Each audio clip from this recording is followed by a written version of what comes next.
as part of the GAA's and the HSE's co-initiative to get people to actually drink less and gain more. Tipperary hurler Noel McGrath is here with us to, I suppose, launch it, give it a bit of support. And would you be the kind of lad now who's in favour of a drink ban when you're in inter-county season?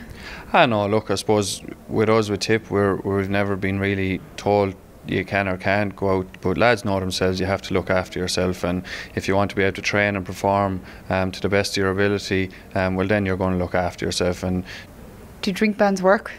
Look, I suppose in different places, different counties, they might have them, and I don't know, I think sometimes maybe it's up to the players themselves, and I think if you have a good group of players, as I said, like we have in Tip, well then lads are going to be looking after themselves anyway. So I think it just takes a bit of leadership from the players to be at your best every time you come to train and every time you go out on the pitch. We had an amazing Munster Championship this year. Unfortunately for Tipperary, you were one of the casualties. It feels like a long time ago now since Tipperary were knocked out. Is it weird, hard to kind of stand by and watch all the action happen without you?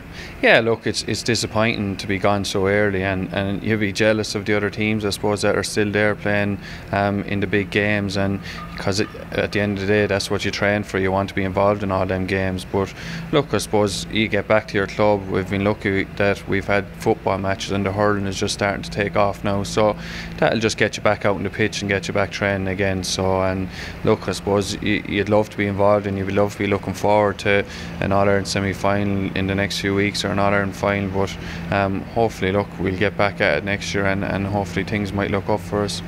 I heard, I don't use the word criticism because some people thought it was a good idea, some people didn't, so discussion might be the way to go about it, perhaps about how the club championship continued in Tipperary during the month of April. Do you think that made a difference to your inter-county championship prep at all? Look, I suppose it was well documented that it was going to be going on through in April, and look, we prepared the best way we could for the club championship and then for the Munster championship as well, and it was probably tough going. There was a lot of games going on, but at the same time, that's why you train, that's why you play, is to play matches, and every player wants to play as many matches as possible. So look, I suppose as a player, if you're told there's a match on, you want to go and play it, and you'll do the best that you can for your club and for your county. And if, I suppose, maybe going forward it might be something for a management team or county board to look at, and but again, as I said, as players, you just do your best no matter when you're asked to go out and play. Have you guys in Tipperary done your championship post-mortem yet? Had a look back over the summer? Look, I suppose every player looks back at himself and how he performed, and everybody will probably think of things that they thought they could have done better, and might have helped them perform on a given day. But I suppose it's just a game of so small little inches, and so many teams there now are well able to are competing at a high level, and as we've seen over the last few weekends with the standard of games that have been very, very high. So look, I suppose everybody wants to improve and do better, and obviously this year was disappointing for Tips, so we need to improve and hopefully come back and be better again next year. How do you gain that extra half inch? Look, I suppose it's hard to pinpoint it really, I suppose, and lads will probably think of different things from themselves and their own maybe performances and what they could have done to be a bit better. So hopefully now when it comes around to it again, that we'll get our heads together and we'll plan again for the next year. To bring it back full circle as to why we're here, which is this announcement today to drink less and gain more, and when you think of the GAA and alcohol, obviously they are interrelated, there's no two ways about it, and that's not always a bad thing. But one thing that strikes me, and I know other people have said it to me as well, is that when you're a GAA player, there's a lot of pressure on you to nearly not be seen to be enjoying life nearly outside the football or hurling field at all.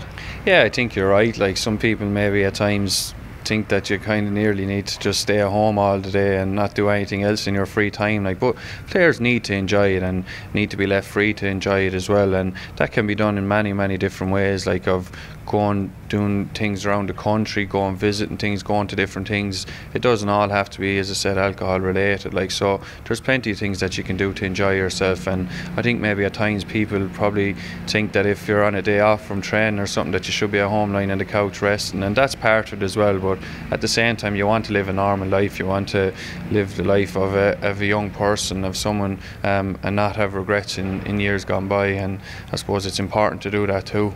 One thing that strikes me is that obviously with the advent of social media, you see rugby players, football players nearly retweeting or putting things up on Instagram of them having fun, being out and about, and their supporters and their fans are retweeting it saying, fair play to them, aren't they having great fun?